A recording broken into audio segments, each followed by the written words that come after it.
Greetings, friends and followers. This is Nurses Talking. I am Del Barzi.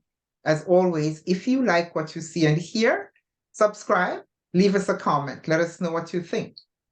Here on Nurses Talking, we speak to nurses anywhere in the world, at any stage in their nursing journey, from students through retirees and anywhere in between. And so today, I am very pleased to welcome Ms. Tamisha Good. And Tamisha is a registered nurse and she's an entrepreneur. So welcome, Tamisha. Thank you for having me. My very great pleasure. How are you? I'm doing well. How are you today? It's Monday, Yes, I know it's Monday. start of the week. It's those Monday things. Yeah, I know. Anyway, firstly, I usually want to know, I really always want to know why people are nurses. So why are you a nurse? Um, so somebody just recently asked me that question 2 weeks ago, and my answer has changed. My answer has evolved. Okay. So initially, I became a nurse because I was a nanny to two little boys who had developmental disabilities. Um, and just grew interested in learning about the disabilities that they had. And became a CNA. And then I was thankful to work in a hospital with seasoned, experienced nurses who saw something in me that I didn't yet see as a young woman, Yeah. and encouraged and inspired me to go to nursing school. So I did. And so that's initially how I got into nursing. And now my why has evolved. Now my why is more centered around newer nurses and bringing up our newer nurses, especially those who are coming out of nursing school, fresh from COVID, who didn't get the clinicals that they needed. They're working in areas where the seasoned or experienced nurses are gone off traveling, or they've started businesses, Yeah. and they don't know what they're getting into, or they feel unprepared, or maybe they haven't actually started their nursing journey. I get students who come to me, and a lot of young black and brown people who come and take a certification class with me, and they leave with more than just a certification. I got a lot. I get a lot of young women who are surprised that this is my business. Is this really yours? Do you work for somebody else? I'm like, no, it's mine. So I see the spark in Yes. them that this is something that I can do. So my why has changed. My why is now centered around the what I like to refer to as like the younger Tamishas. The what I see in myself, I see in them. So Yeah. Yeah. That's awesome. That's a really good thing. That's a really good thing. So someone else encouraged you and inspired you to get into nursing. So when you and but you did have a little taste because you were taking care of someone who needed care, who needed mhm. more than just babysitting, they needed care. But when you got into nursing itself, was it all you thought it would be? What were the challenges like for you? um was it all that I thought it would be? In some ways, yes. In some ways, I felt prepared for the clinical side of it. I went in knowing what to expect from the clinical aspect. Yeah. In other ways, no. As far as the politics, as far as uh, favoritism, Yeah. racism, um, as far as they say we nurses have a bad habit of eating our young. Mm-hmm. As far as going into it not having the support that I thought that I would have from seasoned nurses, but from the clinical side of it, I feel like I went in and it was what I thought it was going to be. Mm-hmm. Mm-hmm. Yeah. So I see you're talking of the things that we talk you're talking of the bullying and the politics and the favoritism and stuff like that. And you have positioned yourself you put yourself in a position to mentor other Hmm. nurses. Hmm. So how do you think we can spread this thing that you have, the aspects that you would like to see change? Because it's good that you are doing it and clearly that will have a ripple effect. Mhm. But how can we, what do you think that we can do within institutions now, to try and change that? What changes do you see or think could be made within institutions now? Well, I think that because there are so many opportunities and avenues of nursing available and out there for us to be able to pursue, I think that it should be included in nursing school. Yes. When I went to nursing school, and even in society says that you're not a nurse if you don't work in a Mhm. hospital, or you're not a nurse if you don't work in a nursing home. Um, Yes. and then you realize, wait a minute, there's so much that I can do with this powerful license that I have. And I think that that needs to be something that is set in place and implemented in nursing students when we are in school, so that we Yes. know of all of the avenues that we have. Yeah, so I think that it starts there in nursing school. And I also think that the leadership opportunities that are presented to a very few and select amount of nurses in clinical settings, it needs to be bust wide open. Those opportunities need to be available to um, young nurses, older nurses, Black and brown nurses, white nurses. It needs to be something across the board. If you know that leadership is the direction that you want to take your nursing career, it needs to be something that is, the opportunity needs to be afforded to all nurses. Yeah, yeah.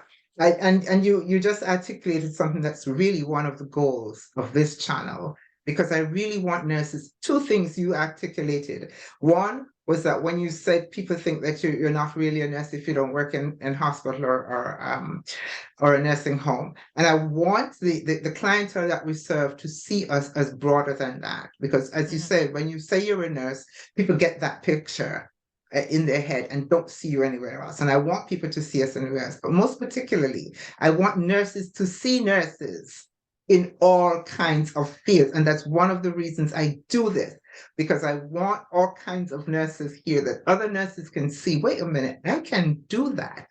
I Right, didn't even representation. realize nurses were working like that. I can do that. And we probably will hopefully get past this feeling of being stuck and dissatisfied in a particular area where you don't have to be stuck. Right, right. You go into nursing, with the heart and the mind to serve other people. But there are multiple ways to be able to do that. And your person, or the audience that you're serving, doesn't have to be an 85-year-old patient with CHF.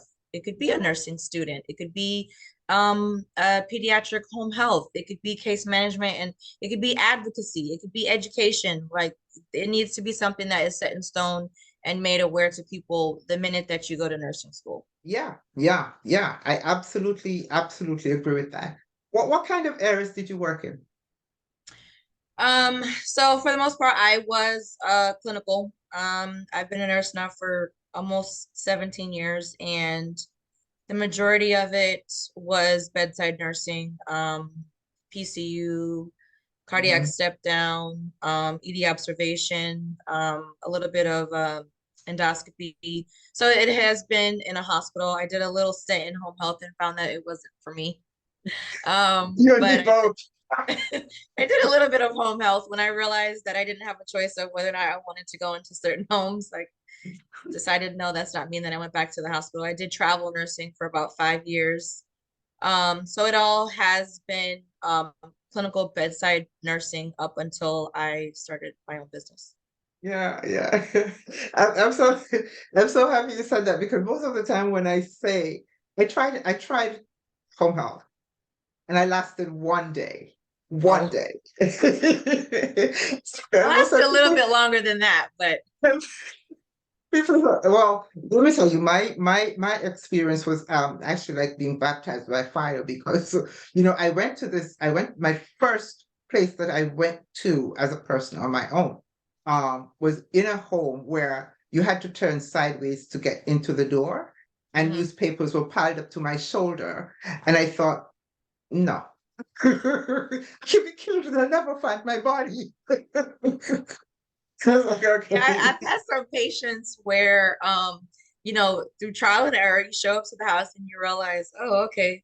And then, you know, this is your patient now, and you have to go back for another visit. And I've had patients where I've requested or asked them to please come outside. I have a chair for you, and I have a chair for me. Could you please come outside? I have a stool.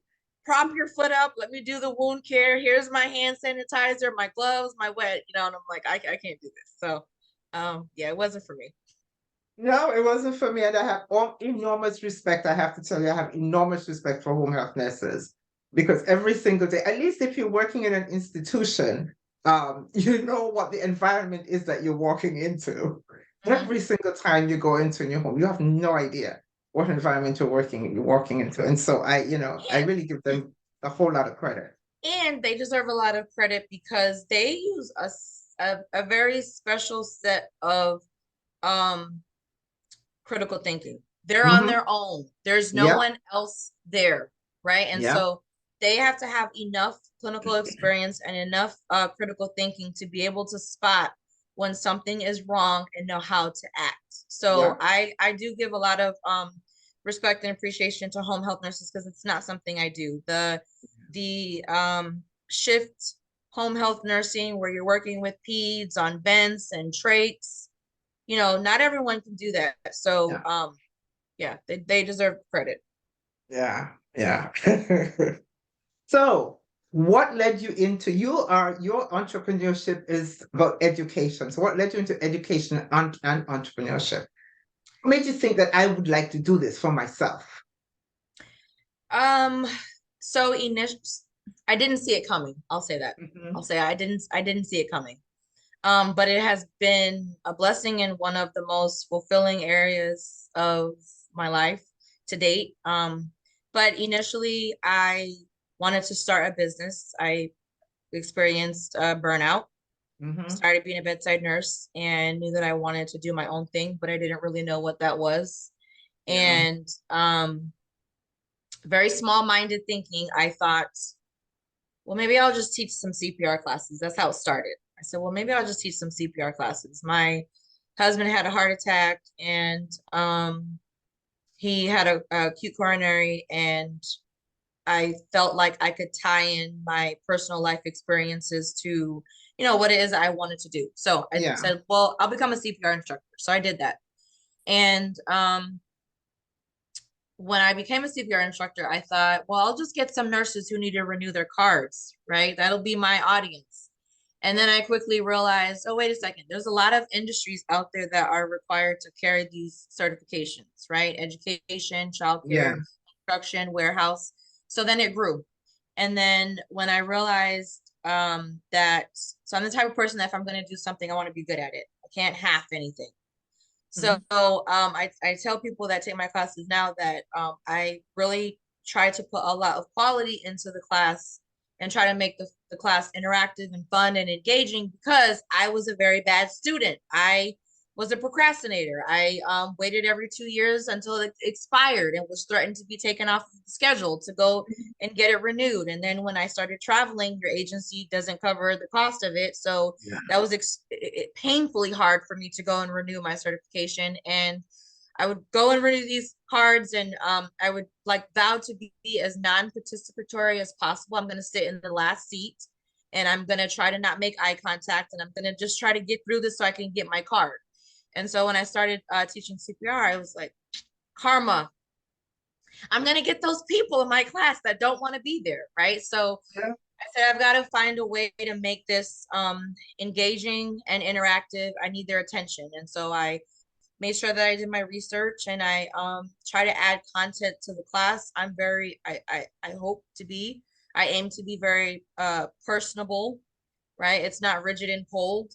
And so when I realized that I really had the attention of my students because I talk to them just like we're talking, Yeah. and I realized that they're actually asking questions. They're actually like engaged. They're actually getting something out of this. That one CPR class turned into, well, let me add another one, and let me add this type of class, and let me add this service. And um, pretty soon I realized I was kind of good at it. And then again, strongly because of the students that I was getting in the class, a lot of young adults, CNAs, medical assistants, because their school or their job told them to come and take a class. They're sitting in my class, not expecting for the instructor to look and sound Like like you, me, like them. right? And so they would leave after the class and they were like just in awe that I was the instructor. And so then then I said, okay, so I know that I'm pretty good at teaching these classes, but I also realized that I now have a platform to be able to um, implement change. I now have a platform to be able to reach people that look like me. And so let me do something with that. So then I um, started teaching CNA classes, and in Florida, the students here can challenge a traditional course. So the class that I teach currently is an exam prep course, but 99% of the people that take that class, they look and they sound like me. Um, my classes are very much, I'm a big sister. I'm going to prepare you for the test and make sure you can get through and pass the test. But I also want you to know that this is a stepping stone. This is a first foot, a first step forward. You know, you're going to use this and you're going to get into somebody's hospital or a nursing home, and then you're going to go back to school and you're going to become a nurse. And you know, at some point, if this is where you want to be, you can be there also. So you're going to take this test and I'm going to help you pass this test, but I want you to know that this is a first step. And I've had students after, you know, they message me and they say, I passed. And then they're like, well, what hospital system should I apply for? Or I'm gonna go ahead and I'm gonna apply for nursing school, but I don't know the first thing about applying for nursing school. I don't know what I should be looking for, private or public. I don't know what is a reasonably cost tuition. I don't know what prereqs I need. I don't know the first thing about it. You know, that right there is advocacy also. Yeah. Don't just sign up for anybody's nursing school. Make sure that they're accredited. What are their pass rates? What is the tuition going to be like? What is your priority in nursing school? Is your priority finishing in a certain amount of time, or is your priority the budget that it's going to cost you to go? If your priority is money and you have some time, go the public route because it's going to be more affordable. If you've got a family to feed and you know you've got to get this done and your priority is time, you might have to invest in something that's going to cost Yeah. a little bit more. But all of that kind of started from realizing that I had the eye of being able to catch people who are important to me. And so it has just grown and kind of grown in the right direction. And here I am now. So Here you are now, and moving on and moving on, and mhm. also and taking, not only moving on but taking people with you, which is Yes, to me yes, the big thing, taking people yes. with you. So you said that, you were burned out. This is where this started. You were burned out at the bedside. And a lot of people are talking about burnout. A lot of people are, just throwing up their hands and saying, this is it. I can't do it anymore. Too much is expected of me. My whole life is into this. I can't. What is causing all of this burnout? How can we fix it? Because if we don't fix it, it's not going to change. How can we fix it? Um, I think a couple of things need to happen. I think that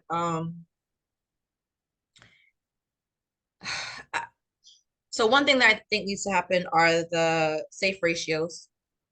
I think there need to be safe ratios for nurses to be able to go back to doing what they do best, and that is nursing. Mm-hmm. I think that where large hospital systems are hugely concerned with Yes. reimbursement rates and money and the customer service aspect of it, it leaves nurses not in the position to be able to be a nurse. Yeah. We have transitioned into being customer service reps and agents Yeah. because of HCAP scores and reimbursement. Yes. And Yes. um, you know, so I think that we feel the pressure of that. I think that there need to be safe ratios. I think that we need to be paid more. I just had this conversation with somebody yesterday. You, I feel like nursing is one of everyone says that it's the number one respected profession out there, but I don't know if that is true, Really true. because if it is, I feel like we would be paid more. I think that there needs to be a pay increase across the board. You have seasoned nurses jumping ship every day to go and do travel because you can get paid more money doing travel. And then you have newer nurses, these COVID nurses who didn't get clinical experience, and they are in hospitals as charge nurses, and they don't have the experience. And there's no knock against new nurses. You've got I to know. start somewhere. Hmm. But you cannot safely run a unit with new nurses. And when you have all of the experienced nurses going to make more money, what are you left with? You're left with an unsafe environment. So as far as burnout, I think that if nurses, one, were paid what I feel like we should be paid, um, you would feel more appreciated. You would feel like other people value and appreciate the work that you do, and it's reflected in the pay. And I think that if we could just really go back to just being nurses, if we could go back to caring for my diabetic patient, caring for my DKA, caring for my wound care, caring for my hypertension, caring for my MI, and not um, making sure that my initials are on the hourly rounding. Um, I if we could go I back know. to do that, I think that it would be safer, and I think that it would be more focused nursing and yeah. I absolutely agree. I have been saying for years that we have been forced into practicing what I call defensive nursing. In that, as you said, you talked about, making sure your initials are on the page and stuff like that. And that's only because you now have to be, we have become so corporate and so litigious and meeting all of these benchmarks that your second thing, initially you come out of school and your first thing is always patient care.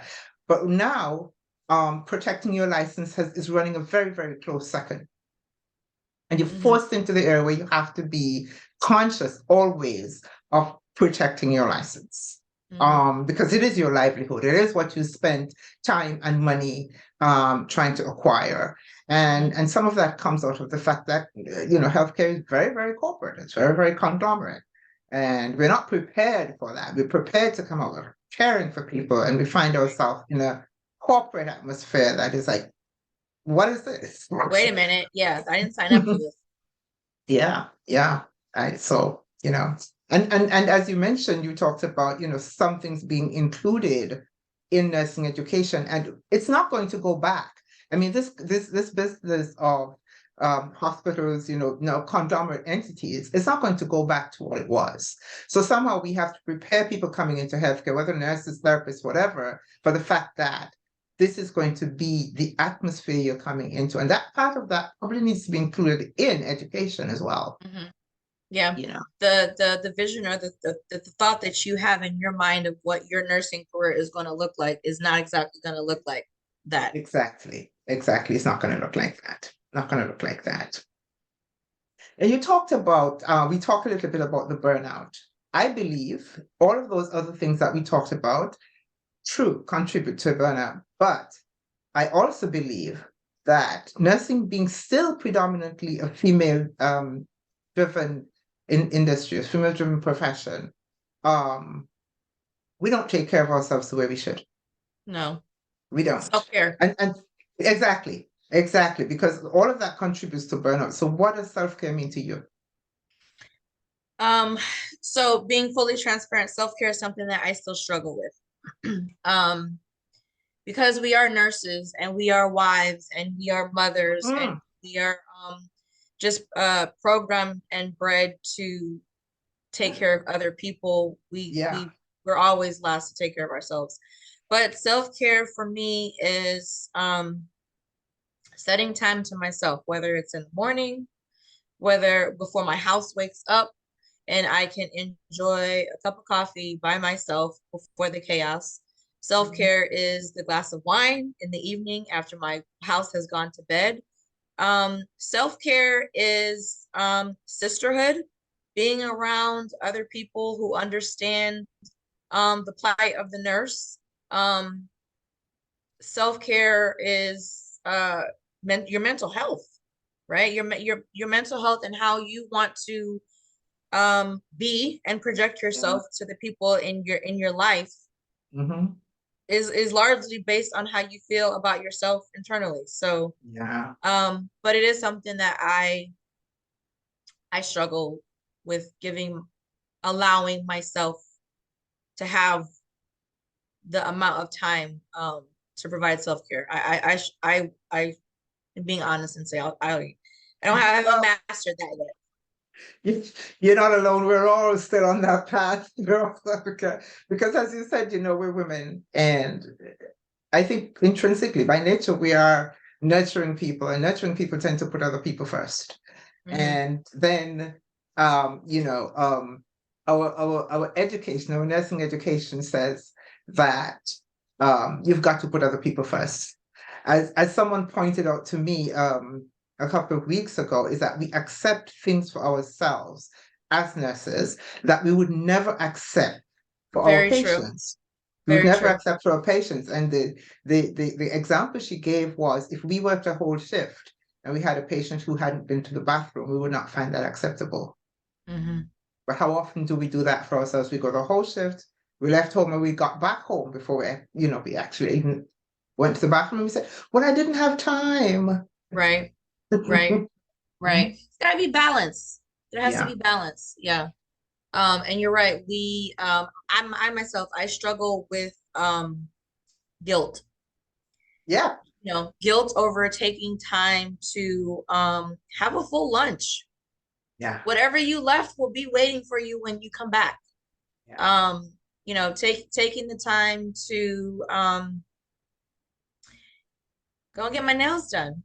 I told myself this year that that was going to be something that I did for the and it's small, and I still haven't done it. I still don't do it. But just the time to take away where you are disconnected from all of your responsibilities, and you can just have a moment to breathe, get your thoughts together, internalize, process, but Yeah. there's got to be balance, and a lot of times as nurses we lack that balance.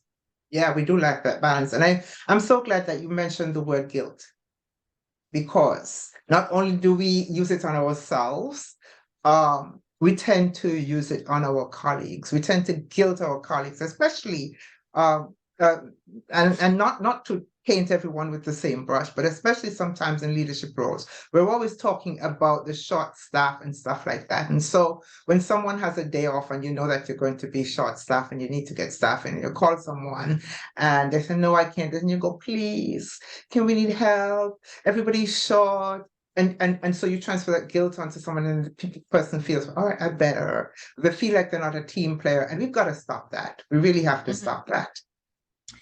So I personally can never be someone to go into that type of a leadership role. Okay. Because my response to that um would be one, I've got to get better staffing, even if that Mhm. means that my budget has to change somewhere. Mhm. Mhm. I think that my nurses would be okay if I don't throw them a pizza party every Friday, as opposed to Yeah. using the budget to hire another nurse. Yeah. Or in a leadership role, in taking one for the team, my yearly bonus, I will sacrifice a decrease in my bonus to utilize the budget Yeah. so that we can have adequate staffing. But I have also worked in healthcare systems with great leadership. I've worked in healthcare Yeah. systems where, it's the holidays, or the unit is experiencing some type of a transition, and so they are short staffed. And you do ask nurses, please, you do beg them, you do that. But I have had nurse leaders who have come in on their day off or Mhm. they stay at the end of the shift, or they I've come done in on a that. Saturday or Sunday, and they may not necessarily take a patient load, but they will answer call lights, they'll do vital signs, they will do transport, they'll do discharges. That's a real leader. That's a real Yeah. leader. Instead of guilting Exactly. your staff into um do more, and why can't you do more, and shame on you for not being able to do more. Mhm. That's the mark of like a true leader. Yeah. Indeed, indeed, indeed. And we've got to get that out there. So I'm collecting these words, Tamisha. I want to know what we see in each other because I don't think we always have I don't always have to be told that someone is a nurse to recognize that they're a nurse. Mm-hmm. So my question to us is, what do we see in each other? What would you say in one word is the most essential quality of a nurse? What would your word be?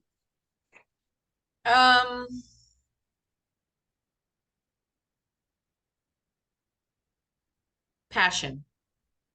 Passion?